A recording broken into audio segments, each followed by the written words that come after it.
Yo, what up YouTube? It's Rain. Now, mask. Been taking my strepsils, you get me? Or my lozenges. So I'm in fine voice. But anyway, let's get into this. So, I kind of purposely held off on this one because I wanted to give you the full detail and the full story.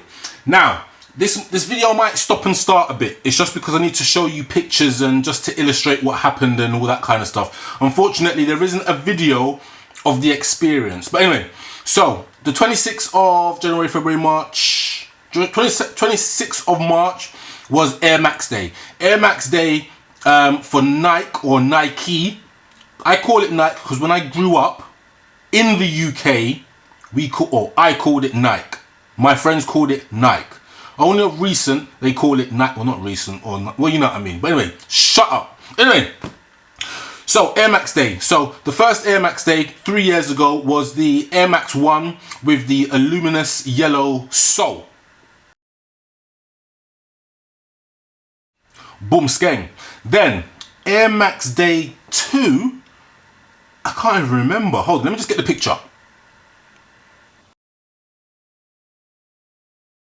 You know, I nearly forget the Air Max 10, or the Air Max 0. And then this year was the mustard Air Max, and then it was the collaboration kind of Air Max. So it was a Tinker Hatfield, Hiroshi, whatever his name is, and Mark, whatever his name is. They also did their own individual trainers. Now, as a part of that, in the UK, and I'm not sure if this was worldwide, what they did was had a competition. The competition was simply this. All you had to do was register on the Nike website for the Nike Air Max Day experience. So you registered, you put your names down, and you put a time slot. Now, as a winner, what you got a chauffeur-driven BMW i8 pick you up from your house and drop you to Nighttown, London, where there you got to have a little tour. You did a little jumping thing, which I might put up my one, and then you got to design your own Air Max 1 trainer from their current palette, and you got them for free. So let me just show you the picture of me. Face is blurred to protect the innocent and all that. But anyway, you see the i8, man was out there. It's a 1.5 engine, but it tears. But anyway, let's not get into that. So I designed the trainer, and this is what I basically designed. So hopefully you can probably just make out that on the box, normally that's white. It's actually metallic silver, and the same with the Nike ID on the side. It's actually metallic silver. And if I zoom in,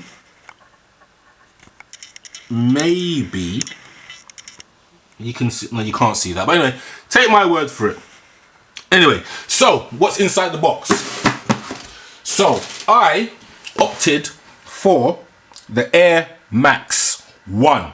So there were two other options which I showed you in a previous video, so I'm not going to go over those again. So in this, you get the HTM Air Max, made by you. I'm not sure if that's on normal ID boxes. And then what I designed was this. So Air Max 1, made famous by Tinker Hatfield, his design. Let's get this shit out of the way. Sorry if it's not in focus. Boom, skeng. Let me just angle that a bit and then zoom in. Maybe just bring it closer. So this is them, or that is them. So a Nike ID, apparently like no other, but you have it's the current palette that's on there. I think they've taken it off now, so it was only up there for the Nike Air Max 1. So what's so good about this?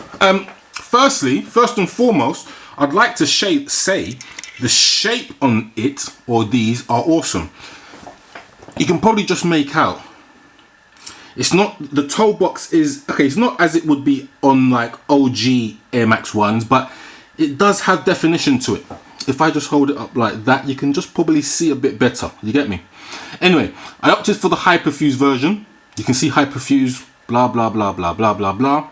Now, what makes this Air Max 1 unique to other Air Maxes or Air Max 1s that will be on the ID palette is this definition here. and the definition on the toe box. So if I just get in, boom, SKENG, you can probably just make out the triangles. So some geometric business from Tinker Hatfield, Sketchpad, whatever it may be. So that's what makes this unique. This apparently will never ever come back. I'm talking about just this bit here. How true it is, I don't know. Nike normally tell lies and then they bring back stuff. But I can't complain. I got them for free. So you've got a red swoosh. The air unit is red. Big air bubble as opposed to the small ones that you may see on older Air Max trainers, Air Max 1 trainers. Hyperfuse material. This material is like a mesh, like a breathable kind of mesh, kind of plasticky kind of material. Then on the back, you've just got your Nike Air, your normal Nike Air. I always put normal Nike Airs in. I never put the new or the different kind of Nike Airs that they have in the ID palette. And then a lot of people have kind of pointed out that the back is just different, a little bit higher. Whether that be true or not, I don't know. I don't really care. And then on the inside, which you probably can't see, but it's got the HTM logo. I think they're going to try and milk this HTM business over the next couple of years. So I don't know, and I guarantee this shit will come back in the next couple of years. But again, I can't complain. The quality on them are spot on. I got them for completely free, but it was a selection process. Now, I've got a theory about the selection process, which I'm not going to divulge because somebody from Nike might be watching and might say, right, Rain, you're exposing the thing. We're never picking you again for nothing. So I'm not going to say nothing, but hats off to Nike, a good publicity campaign. The drivers were fantastic. The i8 was insane. And this is what I did. ID, Nike, boom, SKENG, Rain the mask. Mama. Out. Sit. Oh, actually, let me just show you one thing, which I think they could have done better, is the sole. So the sole is translucent, right? But on the bottom, it's just like it's almost like they've got an A4 bit of paper and then stuck it in between the black and the translucent material. They could have done something special there and put HTM in there, or they could have made it red, or they could have made the background red, or they could have just done something special, like a bit like the Kiss of Deaths. You know, the Kiss of Deaths has got the footprint in there.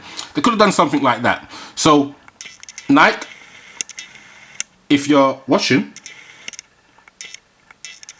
take my advice and do something special next time if you do it again. But anyway, Rain the Mask signing OUT